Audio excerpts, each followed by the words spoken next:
Assalamu alaikum. Welcome to the Power Minutes podcast. I'm your host Rubab Fatima, and today we are in for a truly inspiring conversation with Salman Azhar. He is the professor and teacher at the Duke University Business and Executive Residence. With over 2 decades of experience, Mr. Salman brings a wealth of knowledge, insight, and vision. So let's dive in right in and learn from his incredible journey. So welcome to the Power Minutes. Assalamu alaikum, Mr. Salman Azhar. How are you? Wa alaikum assalam. I'm doing wonderful. How about yourself? Alhamdulillah, I'm fine. First of all, I would like to say thank you. Thanks for your precious time that you could give me. So now we are going to start our podcast, and me and my viewers want to know more about you, your success, and your journey.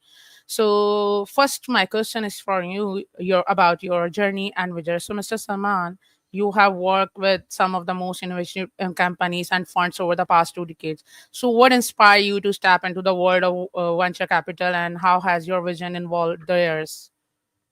I really found that being a venture capitalist helps me make impact on the world, and rather than just do one single startups, which I did one at a time, where I have like limited impact, it really increases my impact.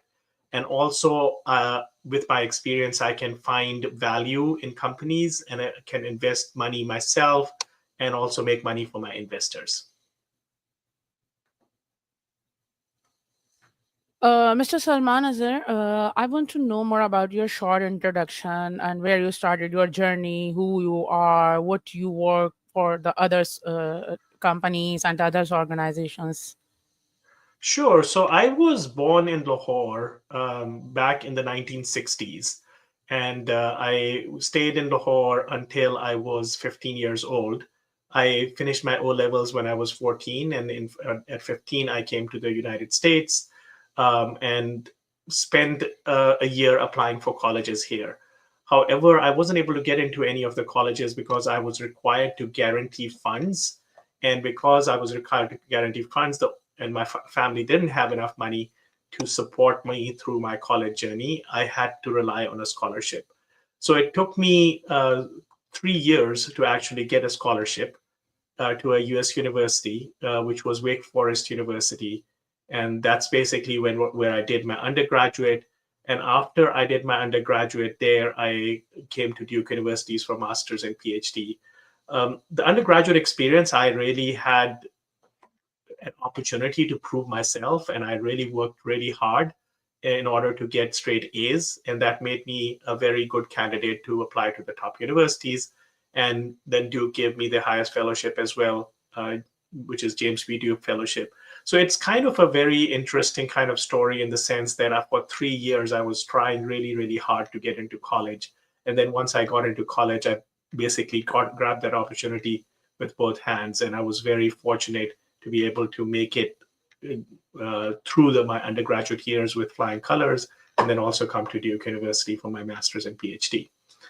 After I finished my PhD, I decided to take a faculty position in North Carolina A&T State University because that was close to Duke Universities and Duke University, and I was also finishing up my PhD thesis and defending that and so on. So I didn't want to go too far from that. While I was at North Carolina A&T State University, I was recruited by a small company to do their routing and scheduling for their trucking fleets. This was the time that all the satellite communication modules and everything was coming out. Um, and that company did very well. And after that, I did a lot of my own startups. Um, in 2007, I became converted to a venture capitalist because at that time the valuations were really good, and I thought it would be a great chance for me to have a wider impact.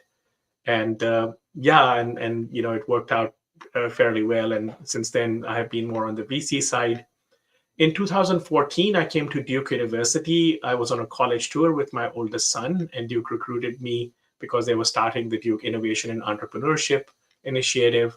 I managed the Duke startup investments for some time, and then I decided to return to just a faculty position so that I can do my own VC work without any conflict of interest.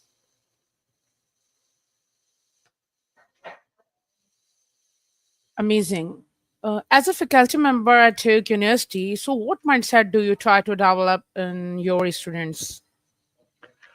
So the main thing that I'm really trying to encourage the students is to think freely and think outside the box. So a lot of my assignments are really stories about real world situations and how to solve them through data analytics and through creative thinking. I don't like to do much in terms of like lecturing. I even my classes are more experiential. I bring, for example, in fraud analytics, we discuss actual fraud cases that are going on at that time. The students are who are in, split into teams, share some experiences that they or some stories that they have heard about their fraud analytics, and then we try to see how we can detect and prevent those kinds of fraud situations.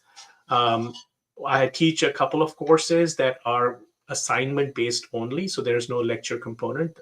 All the students need to do is go through the assignments, and the assignments in themselves have the educational component. So I really feel that the best way to learn is by implementing your thinking and implementing the knowledge that you have learned. And the knowledge these days is very easy to learn because of all the information that is available on the internet with generative AI, and you can ask questions and you can learn quickly. It's really implementing that knowledge under supervision and mentorship that is really the challenge. So that's basically what I focus on.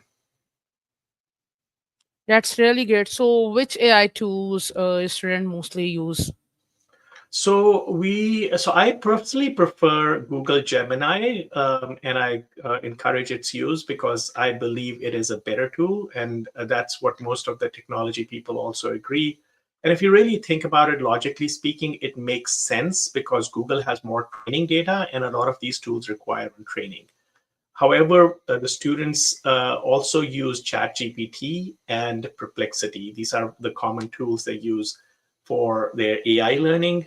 Then, in terms of learning tools, there are two programming languages that I teach, which are R and Python, because those are very relevant to data analytics. And then there is a lot of stuff that can be done in Excel and Power BI, which are Microsoft products uh, that can be done by business school students without any programming knowledge, or very little programming knowledge. So these are basically the tools that I share with my students and encourage them to learn. So, what's your perspective? AI, we are changing the education culture. It's AI education. So, what's your perspective about the change in AI in education system? So the most important part of my perspective is that nobody really knows where this is going or heading, and anybody who claims to know is really trying to fool ourselves, themselves, and everyone else. So it's a evolving situation. There are few things that we can count on. One is that our lives is going to change. Lives are going to change dramatically. In fact, they already have changed. So, for example, I now construct a lot of quizzes using Google Gemini.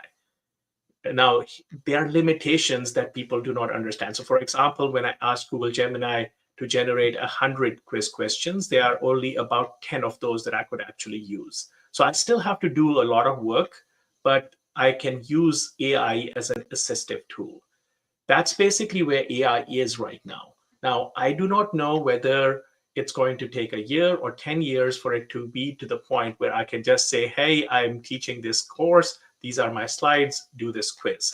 I have seen people claim to do that, but really it doesn't have the quite the quality of humans. In fact, there is a common phrase that this looks like a document or an assignment generated by ChatGPT, and the students basically, if submit something, it just the grader is it's very easy to see this is not really a thinking that is any deep. It is basically just generative AI that is just generating information without somebody an expert base filtering what it's generating.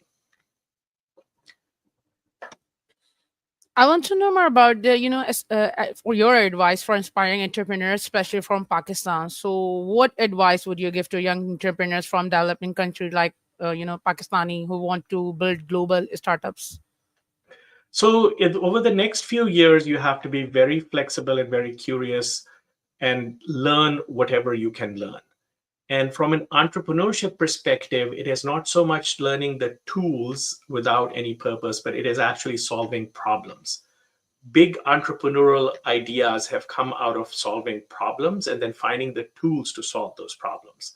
So as you are going around in your life, try to figure out what problems you are experiencing or what people like you are experiencing, because you are the closest one to that experience, and see what tools you can use to solve these problems.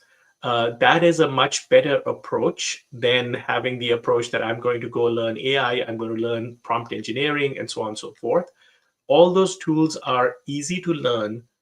The harder thing is to figure out which problem you can solve and which problem has value that people would pay you for so that you can monetize. It used to be 10, 20 years ago, you could do a startup without having any kind of perspective of monetizing. And you still can if you're Elon Musk or somebody. But if you are Salman Azhar or you are somebody who doesn't have billions of dollars to put in the money in yourself, you have to figure out what problems you can solve that are high value that people would pay you for. And that's basically what helps you get funded. That's what helps you get customers, and that's what helps you get successful. And if I talk about the future curriculum advice, so if you were to design a curriculum for the future entrepreneurs, so how much focus would you place on AI and data-driven decision making? I would put a lot of focus, but I would start, rather than design a curriculum, what I would really love to do is to gather entrepreneurs together and ask them, let's solve some problems. And then as they are solving problems, they will learn the tools, because just like saying that I want to learn AI has so many different branches that it would take a lifetime for anybody to become an expert. So I have, for example, somebody that a friend's child who wanted to do a startup in AI, and they wanted to just learn AI. And I basically advised them that it's not going to work out for you, because there are PhDs out there that know deeper uh, all aspects of AI that you are just trying to learn. So the best thing you can do for yourself is figure out which problem you want to solve, and then see if you can use AI to solve that problem, and then only learn what you need to learn to solve that problem. And also work with other people, other experts that you can learn from, that complement your skills in order to be successful. That's really great. Uh, what was your first experience with entrepreneurship or investment? So my first experience with entrepreneurship was when the satellite communication modules came out. This was around 1990, sometime in 1990s. I'm not sure exactly what year it was, but it was early to mid 1990s. And at that time, you could now have, for example, a truck driving that can communicate with the home base, with the dispatcher, and so on. Before that, all that communication used to be by walkie-talkies or other things, like, cell phones were just coming out. Actually, cell phones had come out, but there used to be like these really huge things at that time, that only a few people had. So because that new innovation came out, we could actually now track trucks um, in real time. And that became the precursor to what UPS and FedEx, at least in US, use at a package level tracking, where once the package is shipped, they can tell exactly where the package is based on the tracking number. So we were doing the same thing at the truck level. So that was my first entrepreneurial experience. And my first investment experience is a little bit hazy, because um, I think I went through about 20 to 30 companies trying to evaluate whether they are that make sense to invest or not. And I don't know which one I invested in first, but generally I was looking for four things. I was looking for a problem space that was a wide problem space. And by wide, I mean that if somebody is solving a problem in that space and that problem cannot be solved, or it's not a valuable problem to solve, that can pivot to another problem. So I was looking for that. I was looking for a good team, a team that is uh, has abilities, has resilient, um, is really experience, not necessarily experienced, but capable in general. And then the third thing I was looking for there was the quality of the problem that we're solving.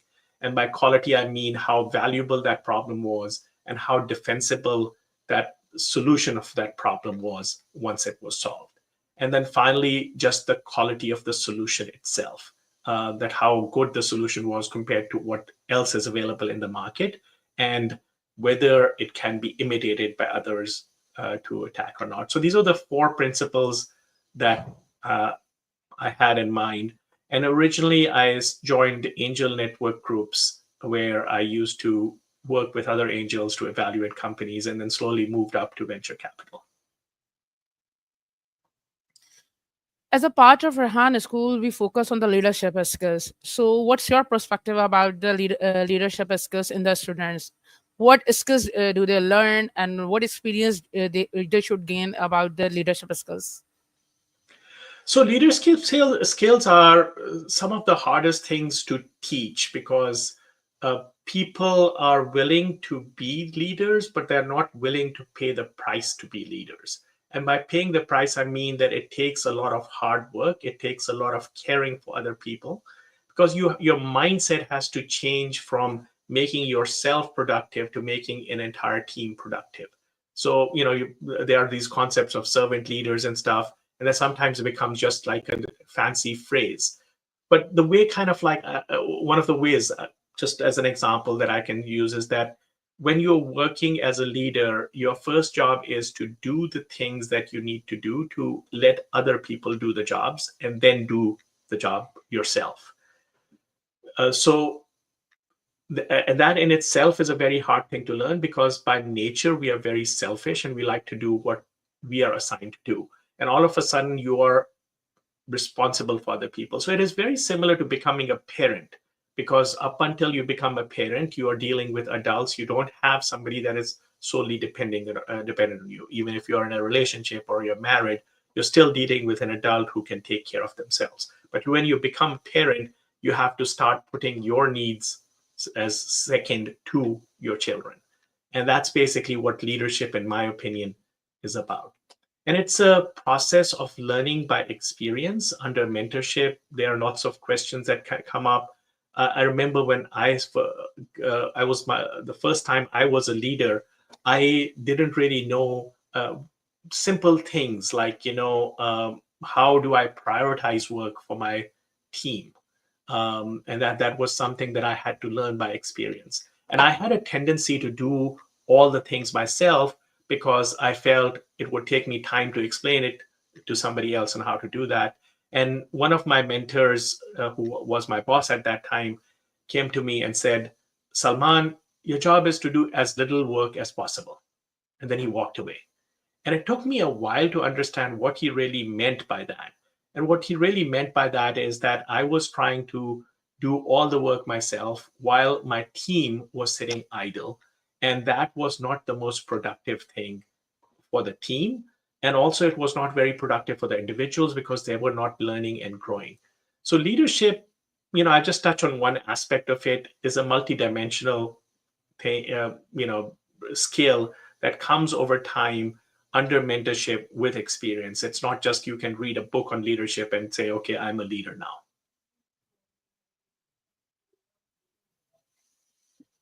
Would you can you please explain or tell me more about the mistakes? The mistakes are the punishment, or to grow something. We can grow the personality. So, what is your perspective about the mistakes?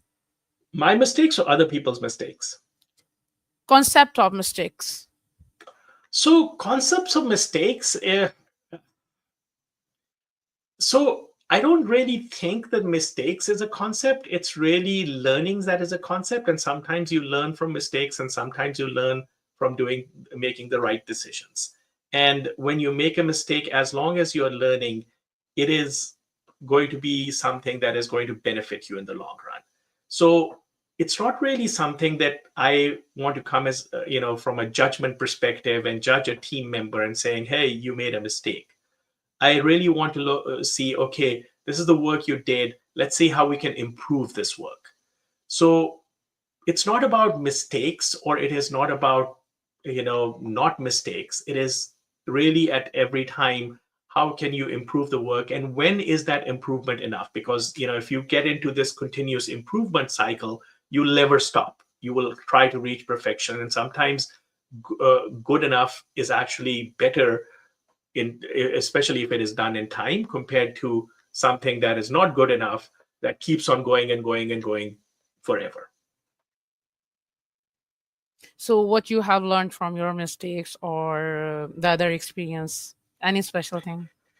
So I have learned a lot from my mistakes, and at least I hope I have learned from my mistakes, and I continue to learn from my mistakes. So, for example, I mentioned that one of my mistakes was that I tried to do everything myself rather than train my team to do it, and that limited the entire team. So that was kind of something, a mistake. I have made a lot of technical mistakes where I have used the wrong tools for the problem that I'm trying to solve. I have made a lot of hiring mistakes where I've hired people who talk a very good game, look beautiful, and are good people to talk to and good people to see, but they actually do not perform the work. It is like, actually getting the job done is more important than talking the game. And there are a lot of, especially salespeople, that are very hard to hire because they are very good at selling. And sometimes they can sell themselves, but they can't sell the products or services that your company wants to sell.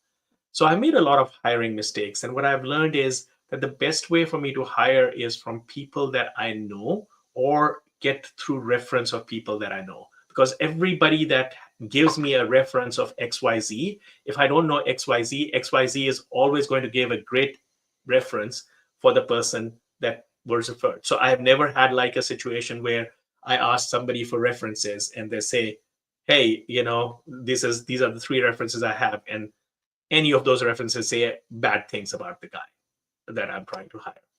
So what I try to do is say, hey, let's go on LinkedIn and see who we know in common. And can you tell me how, if anybody in this uh, group of people that we have as common connection can vouch for you. And we need to agree on a person that both of us can trust to tell the truth. And sometimes that never happens, because a lot of fraudsters kind of like, you know just get, don't want to give a reference that I can trust. They only want to give a reference of their friends at a previous company or at a current company, or, I don't even know who I'm calling. There may be, for all I know, there may be a fake person sitting in Timbuktu or somewhere. So if nothing else, when you are hiring, rely on the references of people you can trust, or your own experience with somebody. So I have a tendency to hire and rehire people that I have hired in different capacities over a period of time. And they also love to come work for me, depending on the situation and so on. And sometimes it is sad when I sell a company or exit a company that I have to part ways with some of these people. As you have lots of experience and different companies and Duke faculty, so if life give you opportunity to write a book on your personality, so what would be the title of your book? So what do you think? I think it would be very conceited of me to write a book about my thing. So I would not probably write a book on myself. I'm not that big shot that I should be writing books about myself. I am writing a book though on how to evaluate companies for investment, because I think that is something that I can impart. I know a little bit about. I have a little bit of experience about it, that I can write. But you you write, people who really have done amazing things are the ones that books should be written about. The book shouldn't be about personality. Otherwise, it should be about topics and learning from those topics. What's your strength? What do you think? Any three strength? Um, so I would like to think that one of my strengths is resilience. So I have been through some quite few challenges. I have been broke twice in my life, and I have been able to uh, recover from that or step back from that. I also feel that I have a lot of determination that once I really focus on something, if there is a way to get the job done, I will find a way to get the job done. And if there isn't a way to get the job done, then I would learn very quickly that this is something that is a futile exercise and I should just give up. And then sometimes, knowing when to give up can be a very difficult thing to do because a lot of us are blinded by passion at times and we continue working very, very hard at solving things that are impossible to solve. According to your perspective, I want to know, and also my viewers want to know, what is the fear of failures and risk? So I don't really fear failure. I fear the cost of failure.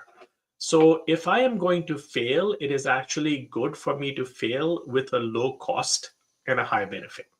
So, for example, if I fail quickly and I learn something from it, that's actually not a bad thing. But if, let's say, I work 5 years at something and then fail and I don't learn much from it either, that's basically what my fear is. So, at any time, I am constantly reevaluating myself to see if I can continue this path or I should stop and look for a different path. Um, because if you're heading very, very fast in the wrong direction, it's actually a bad thing. It's not a good thing. And often we have situations where we, through passion or through compulsion, we do that and we don't realize for years that we are heading down a wrong path. And that's one thing that I fear that I shouldn't never get into that where I spend 5 years of my life and work on something that really is something that doesn't work out. If I talk about the vision and strategy, so how do you identify the long term potential in a startup? So that's a very difficult thing to do. But as I mentioned earlier, it has to be in a problem space that is a wide problem space, so it gives it a lot of room to pivot. The people that are working on it have to be capable. The problem it's solving has to be valuable, and the solution that it has needs to be better than others, or at least be good enough to get some customers. And it has to be also defensible once they enter in the market. They should be able to defend that. So these are kind of the things that I look for. It becomes a lot of art beyond like just checking boxes when you look at it, because it's really hard. Like I talk about people capability, for example, and it's a very hard thing to tell if by just talking to someone or looking at someone or even working with someone for, let's say, a couple of weeks, whether they are capable or not.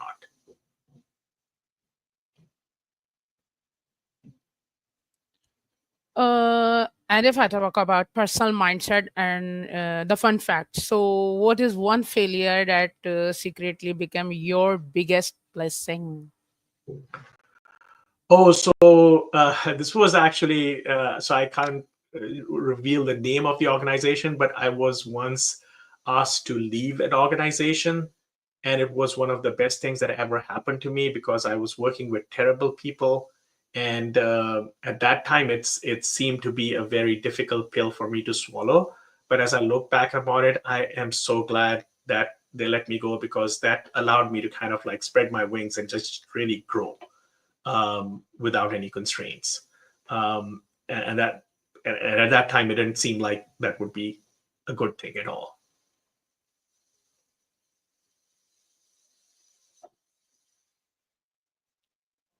So, what do you think about the traditional education system? And we are working on AI education system.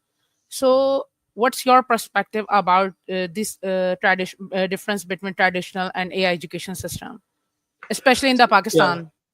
Yeah, so I think the AI educational, or AI, I should say AI assisted educational system is really, really good for Pakistan and everywhere where there are limited resources, because you don't have that many qualified people, you don't have that much financial resources and so on. And there are a lot of things that you do not need human beings to learn. So AI is great for picking that up. The only advice I have is that you should have some human, with the current state where AI is, next year it may be different, but you still need to have a human to validate that what AI is teaching you is making sense or not. Because AI is still at the level where it hallucinates, which is a very technical word actually, that where it tells you things that are completely incorrect. And if I say, describe your personality in one word, so what it would be? Love. I love to help people. I love to care for people. I get the most pleasure out of making other people successful. Amazing, great. So, any advice in the last, any advice you would like to give the, especially for the Pakistani students or the Pakistani education system to grow more? So, what would be? You are living in a very evolving time where things are going to change very rapidly. Be very nimble, be very careful about what decisions you make, evaluate those decisions very carefully, but take the opportunities, because you will get opportunities that people even like a year or two ago didn't have, that you do.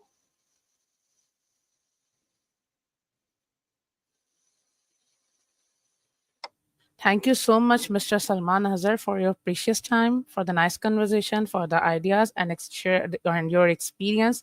It's really it give a big impact to all my students and also me. So I would like to say thanks and keep connected with my students. They also want to learn from your experience and from your insights and valuable discussion. So my students will connect you. So are you will you be available for my students? Yes, I will try. I'm very busy, but I'll try to make time for them. And thank you very much for having me. It's quite an honor to be interviewed by you.